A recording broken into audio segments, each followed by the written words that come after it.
Ó, chama o doutor Fabrício Pozuco, que eu quero trocar aquela ideia com o doutor Fabrício.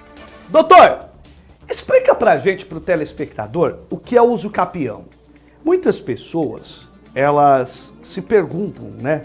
O que é o uso capião? Tem gente que mora numa casa há tantos anos, há 10, 15, 20 anos, num terreno em que não tinha dono, que não tinha nada, ele de repente estava morando lá, nunca cobraram, nunca pediram para ele sair nem nada, ele foi pagando imposto, colocou água, luz, constituiu uma família e ele quer regularizar, regulamentar, trazer para o nome dele para que isso seja o legado dele com a família. Ele pode fazer uso do uso capião? Explica pra gente o que é essa ferramenta jurídica tão importante. A primeira coisa importante para a gente poder entender é que muita gente fala dessa tal de uso capião como se fosse algo totalmente vindo, né, do mundo lunático, alguma coisa nesse sentido, que isso não pode acontecer, é muito difícil, tem que preservar a propriedade privada e coisas nesse sentido. A verdade não é bem essa, Cristian. A gente tem lá na Constituição Federal um negócio lá que diz que as pessoas precisam ter o uso da propriedade de maneira a atender a sua função social.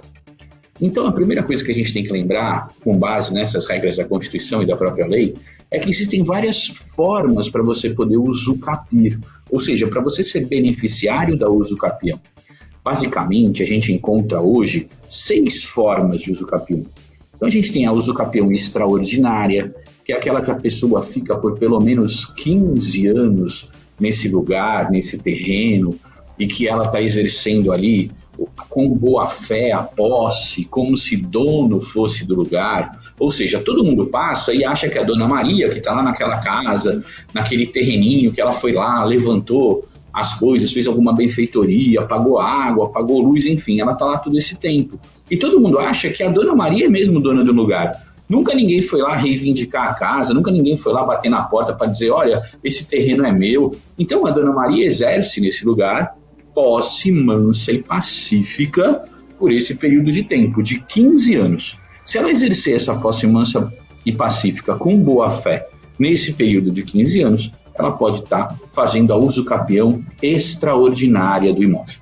A gente tem outras usucapiões também, a gente tem a usucapião ordinária, que é um prazo de 10 anos, é um prazo um pouquinho menor, mas além da posse mansa e pacífica, aquela história toda, ela precisa ter um documento, né? De repente pode ser um contrato de compra e venda, por exemplo, que nunca foi registrado esse contrato, né? Nunca foi levado a registro no cartório.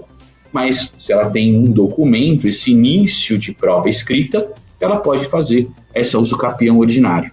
A gente tem também, Cris, tem uma outra usucapião que é muito importante nos dias de hoje, que é a usucapião especial urbana. O que é essa usucapião especial urbana? Essa usucapião especial urbana, ela só vale para terrenos de até 250 metros quadrados. Tá? Ou seja, é bem para aquele pessoal que está usando aquele terreno específico para ter aquela casinha dele, para ter essa situação dessas áreas urbanas mesmo.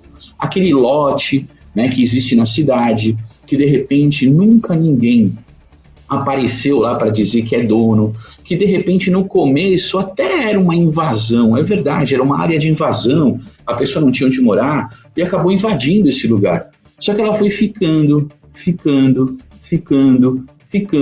e conseguiu, por esse período de 5 anos, exercer essa posse mansa e pacífica como se efetivamente ela fosse dona do lugar. Por conta disso, a lei dá a ela a possibilidade de também usucapir.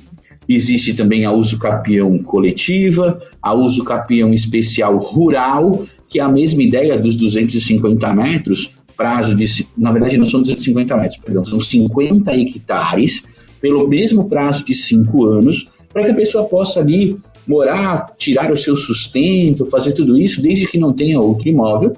E por fim, a gente tem uma usucapião, Cristian, que tem sido pouco explorada, mas é muito importante isso. É a tal da usucapião familiar. Então o que acontece? Vamos supor que eu e você, a gente é casado e a gente, na verdade, tem lá esse imóvel específico, a gente mora lá nesse lugar. E de repente, por qualquer motivo, acaba existindo uma questão que envolve violência doméstica, enfim, qualquer coisa, e um dos dois vai embora de casa e abandona o lar. deixa isso para lá, que você se exploda. E eu fui embora.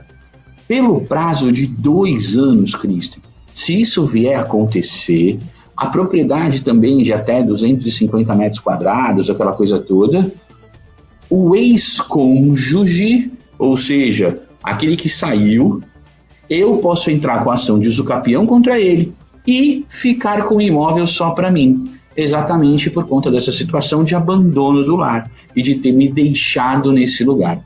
A depender da situação, a gente pode se utilizar de uma questão de usucapião específica. Então tem o extraordinário, que não precisa de papel nenhum, que são 15 anos, tem o ordinário, que a gente já tem que ter um início de prova escrita, que são 10 anos, tem a especial urbana, que é a ideia dos 5 anos para as áreas de 250 metros quadrados, a especial rural, prazo de 5 anos, área de 50 hectares, e a familiar, também relacionado à ideia dos 250 metros quadrados. É importante a gente lembrar que situações como essa podem ajudar efetivamente as pessoas a terem reconhecido esse direito da relação posse-mansa pacífica, que se chama tecnicamente prescrição aquisitiva da posse, e a partir daí conseguir ingressar com a ação de usucapião, tanto no judiciário quanto diretamente no cartório de maneira extrajudicial.